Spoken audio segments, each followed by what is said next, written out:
1602년 네덜란드 암스테르담의 한 항구에서 벌어진 일입니다. 수백 명의 평범한 시민들이 전 재산을 걸고 배 한 척에 돈을 넣었습니다. 지구 반대편 인도네시아까지 목숨을 건 항해를 떠나는 배였죠. 항해가 성공하면 이익을 나눠 갖겠다. 약속 딱 하나만 믿고요. 그런데 정말 놀라운 건 이 단순한 약속이 400년이 넘도록 끊기지 않고 지금까지 이어져 왔다는 겁니다. 워런 버핏이 이런 말을 했죠. 잠자는 동안에도 돈이 들어오지 않으면 당신은 죽을 때까지 일해야 한다고요. 바로 배당금 이야기입니다. 코로나로 전 세계가 멈춰섰을 때도, 여러분이 제주도에서 휴가를 보내고 있을 때도 누군가의 통장에는 기업이 번 돈의 일부가 조용히 찍히고 있었거든요. 그것도 본인은 아무것도 안 하고요. 그런데 많은 분들이 배당을 그냥 주식 갖고 있으면 가끔 들어오는 용돈 정도로만 생각하고 계십니다. 이게 착각이에요.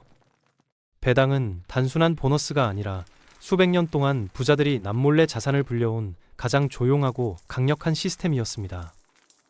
오늘은 향신료로 배당을 주던 17세기 대항해 시대의 놀라운 사건부터 한국 기업들이 그 유명한 짠물 배당에서 벗어나게 된 결정적 계기, 초보 투자자들이 빠지기 쉬운 고배당의 함정, 그리고 배당금을 복리의 엔진으로 바꾸는 전략까지, 배당의 모든 역사와 비밀을 낱낱이 파헤쳐 보겠습니다. 자, 바로 시작하죠.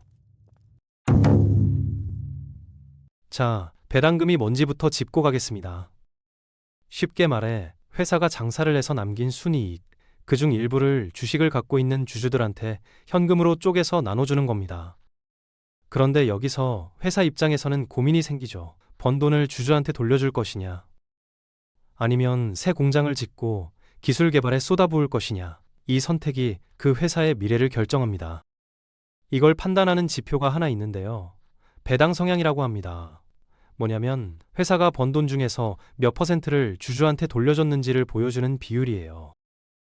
예를 들어 볼게요. 동네 치킨집이 한 달에 1,000만 원을 벌었는데 그중 300만 원을 사장님이 가져갔다면 배당 성향은 30%인 거죠. 나머지는 가게 확장에 쓰는 겁니다. 전기나 가스 같은 유틸리티 회사들은 이미 성장이 안정됐기 때문에 번 돈의 절반 이상을 배당으로 풀어버립니다. 반면 AI나 반도체처럼 투자할 곳이 넘치는 기업들은 거의 안 줘요. 결국 배당은 단순히 돈을 주고 안 주고의 문제가 아닙니다. 경영진이 우리 회사가 지금 어디에 서 있고 앞으로 어디로 가겠다는 걸 보여주는 가장 솔직한 신호인 거죠. 그러면 배당은 어떻게 받는 걸까요? 여기서 반드시 알아야 할 날짜가 4개 있습니다. 선언일, 기준일, 배당 낙일, 지급일. 이 타이밍을 모르면 한 푼도 못 받습니다.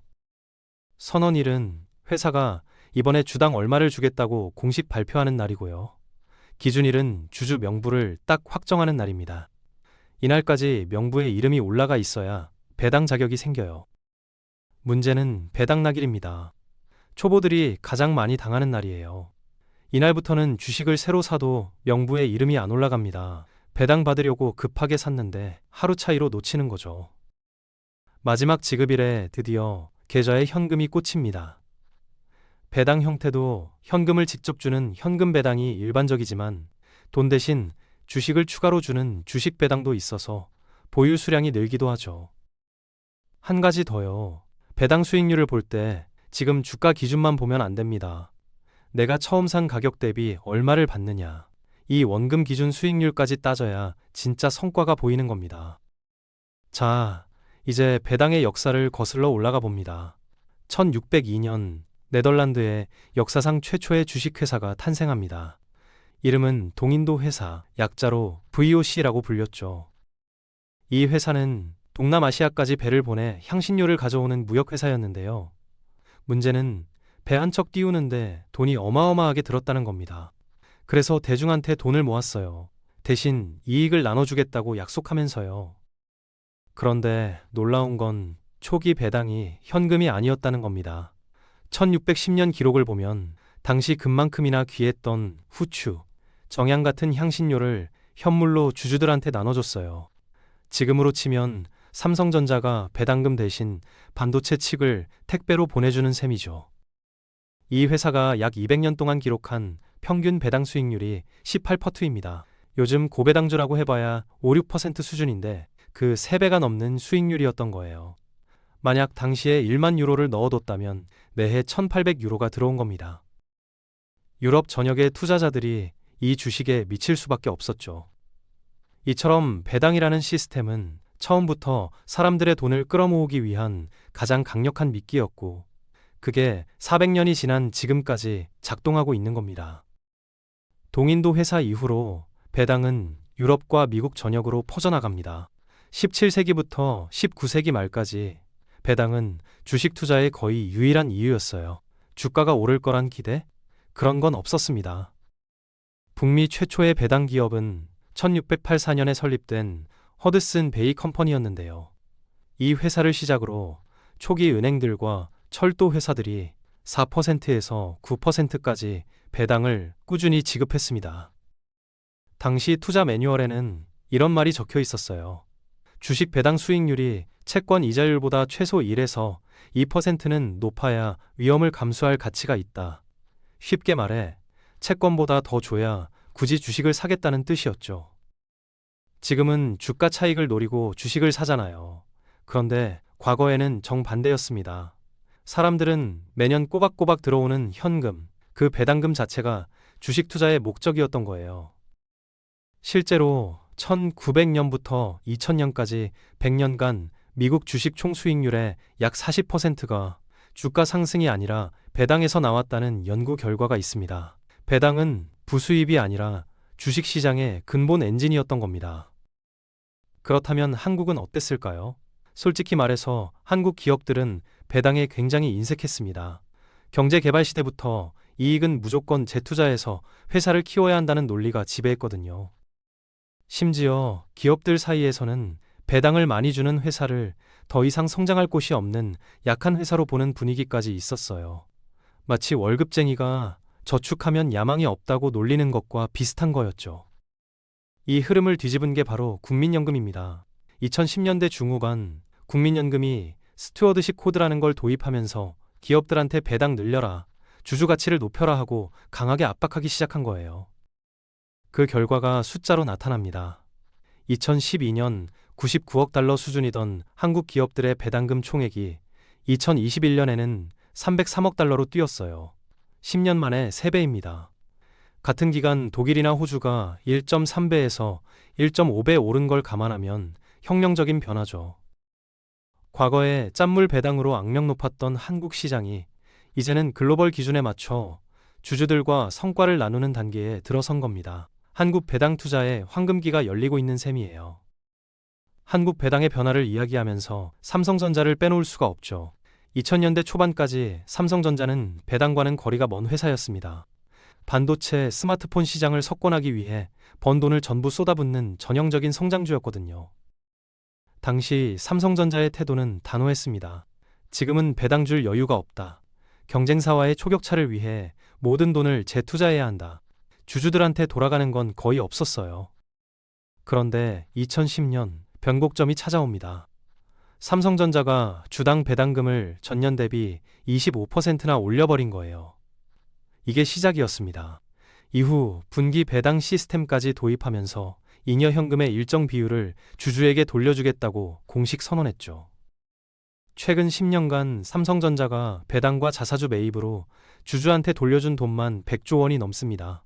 한때 한 푼도 안 주던 회사가 이제는 한국의 대표 배당주가 된 거예요. 이건 교과서적인 사례입니다. 초고속으로 성장하던 기업이 성숙기에 접어들면서 주주 정책을 어떻게 전환해야 하는지를 삼성전자가 몸소 보여준 거죠. 여기서 한 가지 냉정한 현실을 짚어야 합니다. 배당을 받으면 그만큼 주가가 빠진다는 사실 알고 계셨나요? 이걸 배당락이라고 하는데요. 세상에 공짜 점심은 없다는 걸 보여주는 대표적인 사례입니다. 예를 들어볼게요. 10만원짜리 주식이 주당 2,000원을 배당합니다. 그러면 배당락일 아침에 주가가 98,000원으로 떨어져서 시작해요. 왼쪽 주머니에서 돈을 꺼내 오른쪽 주머니에 넣은 것과 같아서 내 전체 자산은 변한 게 없는 거죠. 재무학에서는 이걸 모딜리아니 밀러 정리라고 부르는데요. 쉽게 말해 배당을 주든 안 주든 기업 가치 자체는 달라지지 않는다는 이론이에요. 하지만 현실 세계에서는 이야기가 좀 다릅니다. 왜냐하면 세금이 붙거든요. 한국에서는 배당 소득세 15.4%가 원천 징수됩니다. 아깐 2,000원 배당받았다고 했잖아요. 여기서 308원이 세금으로 빠지는 거예요. 주가는 2,000원 떨어졌는데 실제로 손에 쥐는 건 1,692원인 셈이죠. 그래서 고액 자산가나 단기 투자자한테는 오히려 배당이 독이 될 수도 있습니다. 배당을 받는 게 무조건 이득이라는 생각, 이것부터 버려야 제대로 된 배당 투자가 시작되는 겁니다. 배당락보다 더 무서운 게 있습니다. 바로 배당 함정이에요. 초보 투자자들이 가장 많이 빠지는 덫인데요. 배당 수익률 8%라는 숫자만 보고 덥석 물어버리는 겁니다. 이게 왜 함정이냐면요.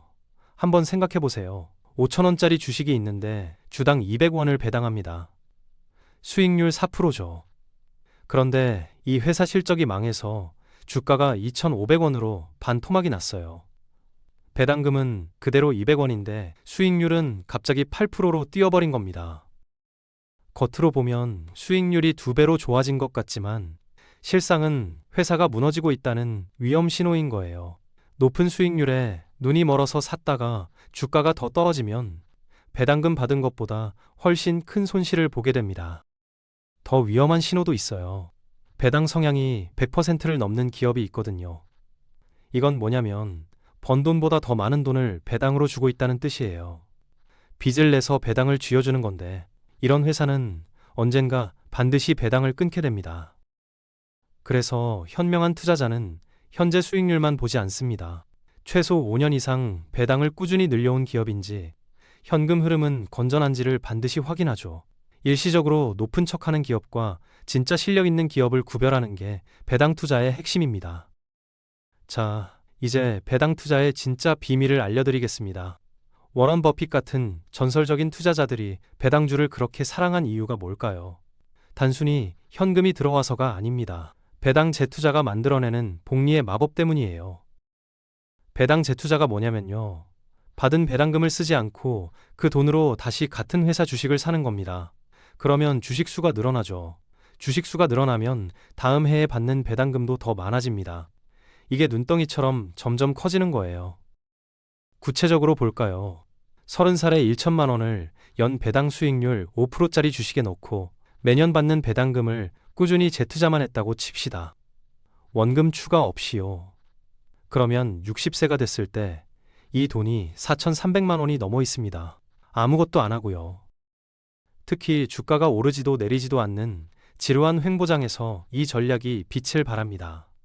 다른 투자자들은 수익이 없다고 답답해하는데 배당 재투자를 하는 사람은 조용히 주식수를 늘려가면서 다음 상승장을 준비하고 있는 거거든요. 결국 배당금은 한 달에 한 번 들어오는 용돈이 아닙니다. 시간을 내 편으로 만들어서 자산을 기하급수적으로 불려주는 가장 강력한 엔진이에요. 중요한 건 빨리 시작하는 겁니다. 복리는 시간이 길수록 폭발하니까요. 17세기 네덜란드 동인도 회사가 향신료를 나눠주던 그 순간부터 오늘날 삼성전자가 매 분기 수조 원을 주주한테 돌려주는 지금까지 배당의 역사는 곧 자본주의의 역사 그 자체였습니다.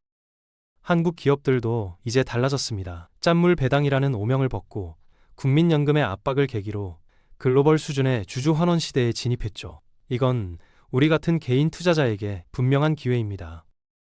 다만 오늘 이야기한 것처럼 배당 투자가 마냥 장밋빛은 아니에요. 배당락이라는 현실도 있고 높은 수익률 뒤에 숨어있는 함정도 있고 세금이라는 변수도 존재합니다. 이걸 모르고 뛰어들면 오히려 손해를 봅니다. 중요한 건 겉보기 수익률에 현혹되지 않고 꾸준히 배당을 늘려온 건강한 기업을 골라서 긴 호흡으로 재투자하는 겁니다. 복리는 인내한 사람한테만 선물을 주거든요. 여러분은 지금 잠든 사이에도 일하고 있는 자산을 갖고 계신가요? 아니면 아직 모든 수입을 내 노동에만 의존하고 계신가요? 배당 투자를 어떻게 생각하시는지, 혹시 이미 실천하고 계신 분이 있다면 댓글로 경험을 나눠주세요. 오늘 영상이 도움이 되셨다면 좋아요와 구독 부탁드리고요. 다음 영상에서 또 뵙겠습니다.